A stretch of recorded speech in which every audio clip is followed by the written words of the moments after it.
Welcome back, everyone. The 4-factor dividend growth portfolio is my own personal version of SCHD, tailored to my focus for creating a portfolio whose main objective is dividend growth with a strong total return. July was another decent month for the portfolio, as it added 2.44%, bringing the since inception return up to 22.8%. That is way better of a return than I initially expected when I launched this strategy in November of last year. Not only is this portfolio performing significantly better than SCHD in terms of total return, it is also doing better than the S&P 500. The S&P is a tough index to beat, and beating it with this portfolio is not really the main objective. The reason I like to stack up this return against the S&P 500 is because if I did not adopt the 4-factor strategy, the easiest place to invest my money for an adequate long-term return is to simply buy into the S&P 500 index. There are 3 more months to go before the first year for this portfolio will end, and the margin of outperformance the S&P 500 is not wide. After July, it sits at just 2.75%. One bad month could see this lead flip into a loss. Whether or not this portfolio will be ahead of the S&P come November, when it's time to rebalance the constituent stocks, doesn't matter much to me. What I would really like for this strategy to accomplish is to generate a 12% annualized rate of return over a long period of time, say at least 5 years, and probably much longer than that. Sitting at nearly 23% today, 9 months into the first year, is a pretty comfortable place to be in. It offers the strategy a little cushion should we see a downturn in the market in the next few months. I'm not a big fan of predicting which way the market will move tomorrow or next year, but I am committed to following this strategy for at least a few years to see how it'll work out. Granted, I did not commit a large portion of my invested capital to this strategy, and therefore its impact on my overall return will be minimal, regardless if it performs exceptionally well or if it utterly fails. I've made a few key observations during the last 9 months that have changed the way the strategy will be implemented for fiscal year number 2. If you have followed me along on this journey, you are probably familiar with the process of how this portfolio was originally constructed, and if you haven't, here is a brief reminder.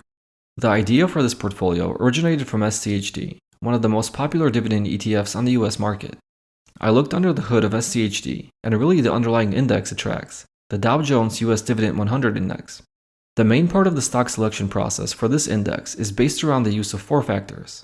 These factors are the free cash flow total debt ratio, the forward dividend yield, the 5-year dividend growth rate, and the return on equity.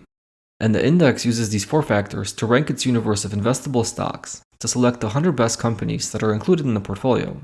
I like this stock selection method and decided to borrow it with a few modifications that would tailor it to better align with my vision for dividend growth investing. The first change I applied was to replace the return on equity with the return on capital. While both metrics measure a company's profitability, I believe the return on capital is a superior measure because unlike the return on equity that simply measures profitability in relation to shareholder equity, the return on capital includes debt financing into the equation. The second change I made was using a different starting universe of stocks. The Dow Jones US Dividend 100 Index starts out with all companies that are part of the Dow Jones US Broad Market Index, excluding REITs. It then applies a few filters, like the company must have at least 10 years of consecutive dividend payments. It must have a minimum float-adjusted market capitalization of $500 million, and a minimum 3-month average daily volume traded of at least 2 million. The stocks that pass these 3 conditions are then sorted in descending order by the forward dividend yield, and only the top half are considered for inclusion. At this point, the index applies the 4-factor selection process. My starting universe of stocks was chosen through a simple screener that aimed to identify quality dividend growth stocks. I used the following 8 conditions to create the initial list of companies to consider for inclusion: a payout ratio of 80% or lower, a 3 and 5 year dividend growth rate of at least 5%, a 5-year revenue growth rate of at least 5%, and a 5-year earnings per share growth rate of at least 5%. The stock must also trade on the New York Stock Exchange or the Nasdaq. It must have a wide or narrow moat rating from Morningstar, and it must have a standard or exemplary stewardship rating also from Morningstar. When I ran this screener back in October of 2022, it generated a short list of 174 stocks. I then applied the 4-factor stock selection process and narrowed this list to just the top 30 companies. I also copied the weighting approach from the Dow Jones US Dividend 100 Index that used the capped float-adjusted market cap to determine the weight of each constituent stock. My capped weight was 6.67%, or twice an equal weight allocation. While this strategy has worked out great so far, I will make a few changes when it comes time to run the screening process again in 3 months. I will keep the same method for selecting the initial universe of stocks and the same 4-factor stock selection process. The major changes will be how many stocks I select and determining the weight for each stock. Instead of selecting the top 30 stocks, I will only choose the top 20, and I will apply an equal weight allocation in the portfolio to each of them. Backtesting how this would have worked out if I had originally set up the portfolio this way has led to favorable results. Having an equal weight allocation with just 20 stocks sounds a lot cleaner too. Each stock will make up 5% of the portfolio, opposed to the unequal and rounded weights I am using right now. It'll also be much easier to implement in M1 Finance that doesn't let you use decimal points for setting the allocation percentage to any given stock. I've been testing how an equal weight allocation to all 30 stocks in this portfolio would have worked out since November. The equal weight allocation would have performed better during 5 out of the last 9 months, which means that during 4 months, the actual asset allocation I used yielded better results. When I combine the returns for all 9 months, the equal weight allocation is performing 3.36% better than the actual allocation. This suggests that not only did it take extra work on my part to use the float-adjusted market caps to set the original allocation, it led to a worse outcome. The other thing to consider here is when I used the float-adjusted market cap to set the initial allocation, it distorted the original rank of all 30 chosen stocks. So it didn't matter which stock ranked number 1 or number 30. Its weight in the portfolio was determined by which company was bigger. When looking at the combined 9-month return for all 30 stocks sorted by the original rank, it's pretty clear that higher ranked stocks have performed better than lower ranked stocks. The average return for the top 15 ranked stocks is 32.71%, while the average return for the bottom 15 ranked stocks is just 19.91%, with the combined return for all 30 stocks being 26.31%. I do realize though that the results of the past 9 months could be a coincidence, and perhaps there is no merit to selecting the stocks based on rank versus using their market caps. But looking at each individual month, the top 20 ranked stocks continually outperformed the actual portfolio during months when the returns were positive.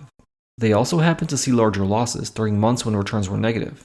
This points to the fact that a 20 stock portfolio would likely be more volatile than the 30 stock portfolio. But considering the fact that over long periods of time, there are far more months of positive market returns than negative market returns, in the long run, the more volatile portfolio should hypothetically perform better.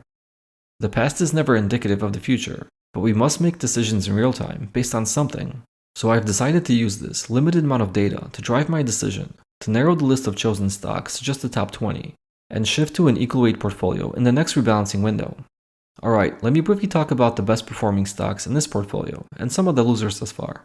Then I'll talk about the dividends this portfolio has paid and the dividend growth it has generated thus far. And I'll wrap things up with the most recent list of stocks selected by this strategy at the end of July.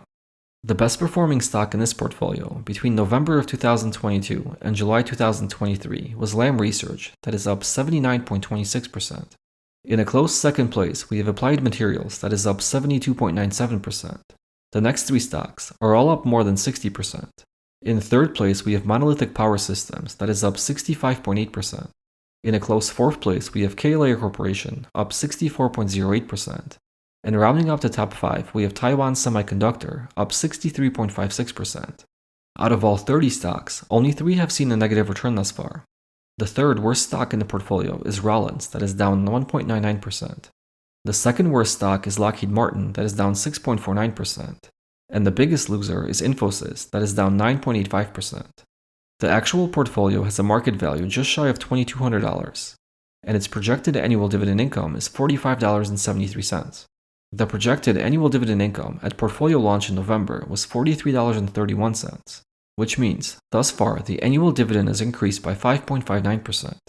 I have not added any capital to this portfolio since November, and I do not intend to add any new money at this time. Since inception, the portfolio has paid $30.42 in dividends, and it should finish its first year with a little more than $40 in total dividends. The dividend growth rate thus far has been a little lower than I initially expected, but I'll wait to judge the first year once it's officially over. I originally ran this stock selection process in October of 2022 and used it to create this portfolio. In May of this year, I decided to run the same process every month to see which stocks rank the highest right now. I've been doing this every month since, and keeping a track record that I share on my Patreon page. I want to collect this data so that I can run additional tests to see if perhaps a more frequent rebalancing could yield even better results. So in future updates, I hope to share more information on that data analysis with you. If you're a Patreon member, you should already have access to this Google spreadsheet, where you can see the list for month-end May, June, and July, along with the breakdown of which companies have moved up or down the list. I'll read off the top 20 tickers now from the most recent list as of month-end July, and then I'll talk about some of the biggest movers. Number 1 is SQM. Then we have EOG, WSM, INFY, CNS, ADP, FAST, TXN, RHI, PAYX, MPWR, ODFL, HD, WSO, MAS, LRCX, ASML, LSTR, AVGO, and AMAT. Comparing the July list to the June list, WSM has moved up 1 spot from 4th to 3rd. ADP has also moved up 1 spot from 7th to 6th. Fastnell moved up 3 spots from 10th to 7th. Paychex moved up 1 spot from 11th to 10th. The largest drop amongst the top 20 was ASML that fell from 8th place to 17th place. The other big and notable change is that the original universe of stocks has shrunk from October of 2022 to today. The original universe was made up of 174 stocks. The lists for May and June only had 134 stocks, and we lost another one in July with the list only seeing 133 stocks. Each month, there are a few companies that drop off the list as they fail to meet the stock screening criteria, and a few new companies pop onto the list as their long-term metrics improve. That's it for today. I hope you enjoyed the video. If you did, please do me a huge favor and give it a like and subscribe to the channel if you haven't done so already. Thank you for watching and see you next time.